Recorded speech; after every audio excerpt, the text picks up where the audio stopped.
बिस्मिल्लाहिर्रहमानिर्रहीम। अस्सलाम वालेकुम। ये आपका अपना डिजिटल प्लेटफॉर्म है। मैं तारिक मतीन हूँ। वल्लाहु खैरुल माकिरीन। अल्लाह सबसे बेहतर तदबीर फरमाने वाला है। वही बचाएगा मेरे देश को बलाओं से, जो बारिश में शजर से घोंसला गिरने नहीं देता, क्योंकि उसकी तदबीर तमाम तदाबीर की इमाम है। वादी तीराह का मामला, सुहेल आफरीदी के आबाई इलाके का मामला। अब इस मामले में जो वीडियोस आई, जैसे अल जजीरा ने रिपोर्टिंग की, कमाल हैदर साहब की रिपोर्ट, लोग बर्फबारी में, शदीद बर्फबारी में छोटे बच्चों के साथ अपनी मुसीबत बयान करते हुए, अपना दुखड़ा बयान करते हुए, और जिस तरह वीडियोस में नज़र आ रहे हैं, शदीद सर्दी में, तेज़ हवा में, छोटी सी बच्ची वो सामान के ऊपर बैठी हुई, नकल मकानी के मनाजिर। तो दुनिया भर में जो फिर उसके बाद इस पर रिएक्शन आया, उस रिएक्शन ने मजबूर किया, और मरकज से, वजारत इत्तलात से ये कहा गया कि ये खबरें कि फौज ने हिदायत दी, हुक्म दिया, निकलो तीरा से नकल मकानी करो, ये खबरें खैबर पख्तूनख्वा हुकूमत के लोग फैला रहे हैं, ये खबरें बेबुनियाद हैं, गलत हैं, मन घड़त हैं। ये वजारत इत्तलात ने अता तारड़ साहब के अंडर उन्होंने किया। खैबर पख्तूनख्वा के लोग ये बताते रहे हैं कि हम जो है वो ठीक बता रहे हैं, ये जबरदस्ती की नकल मकानी है। सुहेल आफरीदी, शफी जान ये बात बताते रहे। ये मामला इतनी शिद्दत इख्तियार कर गया उन मनाजिर की वजह से, मौसम की सख्ती की वजह से। कराची में दिसंबर गुजर गया, एंड ऑफ दिसंबर गुजर गया, जैन का मिड गुजर गया, सर्दी नहीं थी। पिछले 3 रोज से कराची में बड़ी ठीक ठाक सर्दी है। तो ये सर्दी कराची की भी, अब उसके बाद जो हुआ है, बारिश के बाद वो फील बहुत बढ़ गई बर्फबारी के बाद, और लोगों को उसका एहसास बहुत ज्यादा होने लगा। जब खुद पे बीतती है तो और ज्यादा रिएक्शन आता है। तो उन मनाजिर ने हुकूमत के लिए परेशानी पैदा की, और हुकूमत ने यह बात की। लेकिन इन तमाम तर मनाजिर में, सूरत हाल में आप एक चीज देखिए, हमारे सामने कौमी असम्बली में खड़े होकर वजारत दिफा ख्वाजा आसिफ के अंडर, फौज वजारत दिफा के अंडर, और वहां पर फौजी अहलकार ये ऑपरेशन कर रहे हैं। ख्वाजा आसिफ साहब ऐवान में खड़े होकर कहते हैं कौमी असम्बली में कि हम कर रहे हैं वादी तीरा ऑपरेशन, बिल्कुल हम कर रहे हैं और हम करेंगे ऑपरेशन। वो ये बात करते हैं। जब वो ये बात करते हैं तो फिर सोशल मीडिया पर आ जाता है एक अदद मुआहिदा, मुआहिदे के 3 पेजेस, निकात, कितने पैसे किस तरह से मुतासरीन को मिलने हैं, महाना क्या मिलना है, घर तबाह हो गया तो क्या मिलना है। इससे यह पता चला कि मुआहिदा मौजूद है। अब मुआहिदा किनके दरमियान है? मुआहिदा है सिक्योरिटी हुक्काम के दरमियान और कबायली मशरान के दरमियान। अब इस मुआहिदे से फिर एक बात की जाने लगी कि देखें, सिक्योरिटी हुक्काम ने मुआहिदा किया है, जबरदस्ती तो नहीं निकाला। डॉन ने जो खबर दी वो खबर क्या बताती है?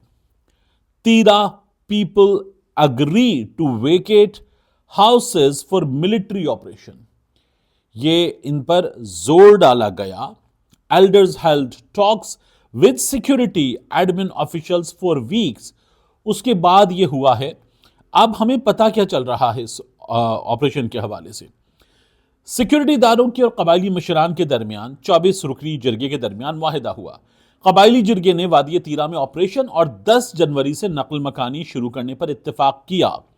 नकल मकानी करने वाली हर फैमिली को 2.5 लाख रुपए दिए जाएंगे, सूबाई हुकूमत देगी।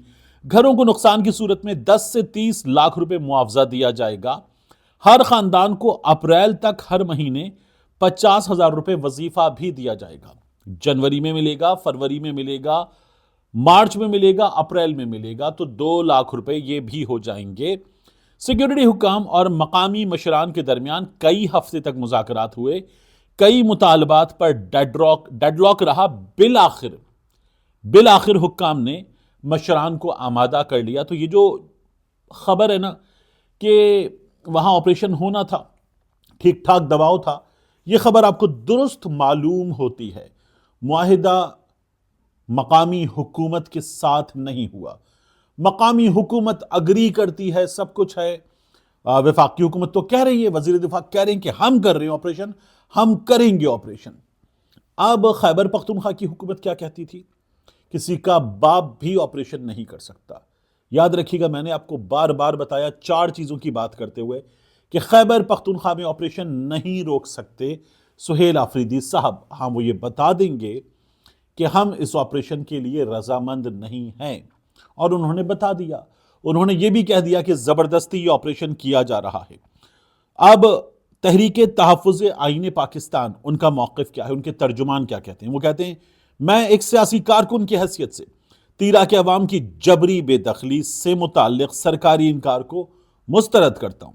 ज़मीनी हक़ाइक़ और मुतासरा ख़ानदानों की गवाहियाँ वाज़ेह हैं कि गुज़श्ता बरसों में अस्करी इक़दामात और जबरी नक़ल मकानी ने पख्तून अवाम के बुनियादी इंसानी हुकूक़ को शदीद नुकसान पहुँचाया है, जिसे महज बयानात से झुटलाया नहीं जा सकता।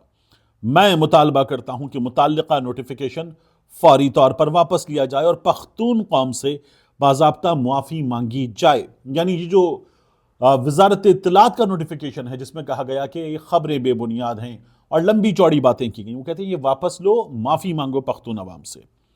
फिर वो कहते हैं, बसूरत दीगर इतवार की रोज़ खैबर में पख्तून अवाम का जरगा तलब किया जाएगा, ताकि इज्तिमाई तौर पर अपनी आवाज़ मुनज़्ज़म और पुरअमन तरीक़े से बुलंद की जा सके।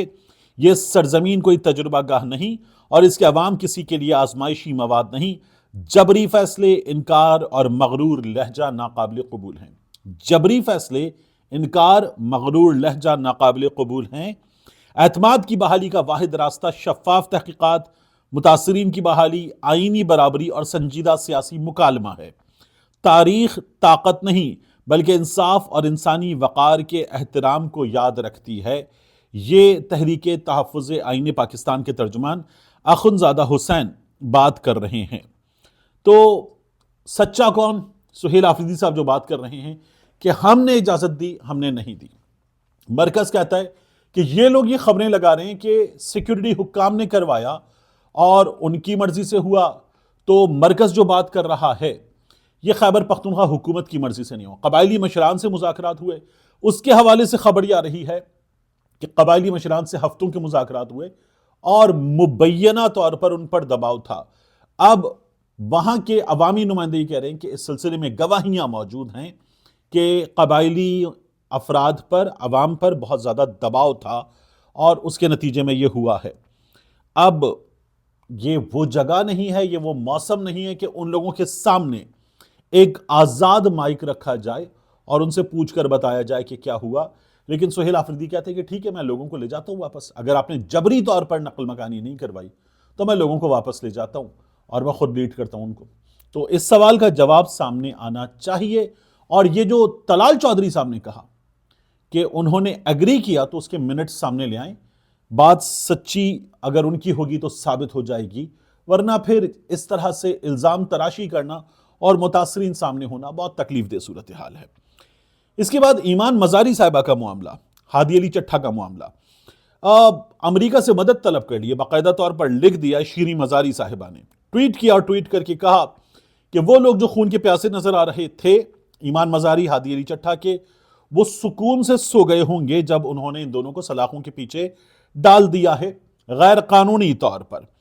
फिर वो ये भी कहती हैं कि उनको टॉर्चर किया जा रहा है, खाना पानी नहीं दिया जा रहा, और उन्होंने टैग किया यूरोपियन यूनियन को और इस्लामाबाद में जो यूएस एम्बेसी है उनको, यानी अमेरिकी हुक्काम को टैग किया।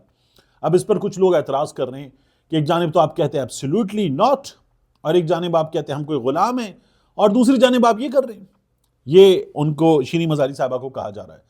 तो ऐसे तमाम दानिश्वरों को बंदा बताए कि ये पीटीआई नहीं है, ये शीरी मजारी हैं, ईमान मजारी की वालदा।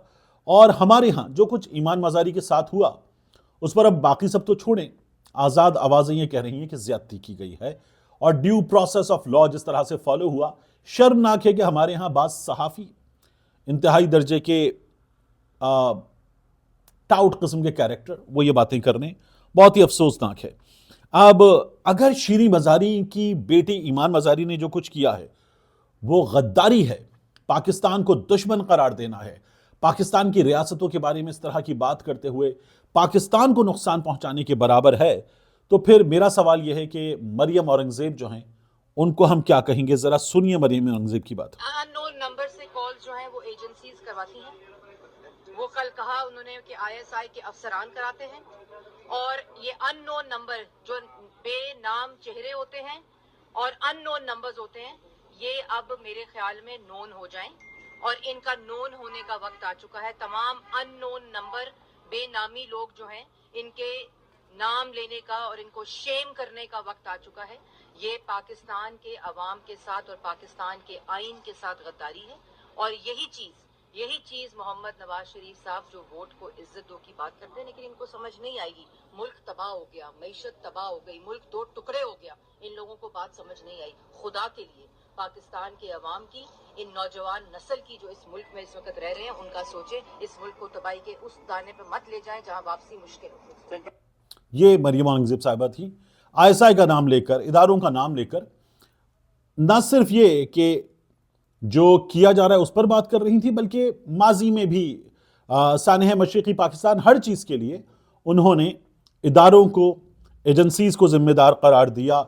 ये मरियम औरंगजेब साहिबा कर रही थी। अतहर बिन अल्लाह साहब ने भी कहा है कि जो कुछ किया गया है ईमान मजारी के साथ, हादी अली चट्ठा के साथ, वो कहते हैं कि 2 नौजवान वकला के साथ जो हुआ उन्हें दहशतगर्द करार दे दिया गया।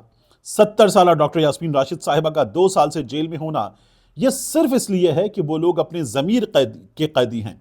ये सब तशद्दुद को मामूल बनाने की मिसालें हैं। अतहर मिनल्ला साहब ये कह रहे हैं। बैरूनी दुनिया से ये आवाज़ें आ रही हैं, पाकिस्तान में ये आवाज़ें उठ रही हैं, लेकिन ये हुकूमत इंतहाई शर्मनाक अंदाज में कहती है कि जो बोगे वो काटोगे। ये इंतहाई अफसोसनाक इस हुकूमत का किरदार है, शर्मनाक किरदार है। बल्कि मैं तो कहूँगा कि ये जो किरदार है, ये कोई किरदार ही नहीं है। मिलते हैं इंशाल्लाह आपसे अगली वीडियो में।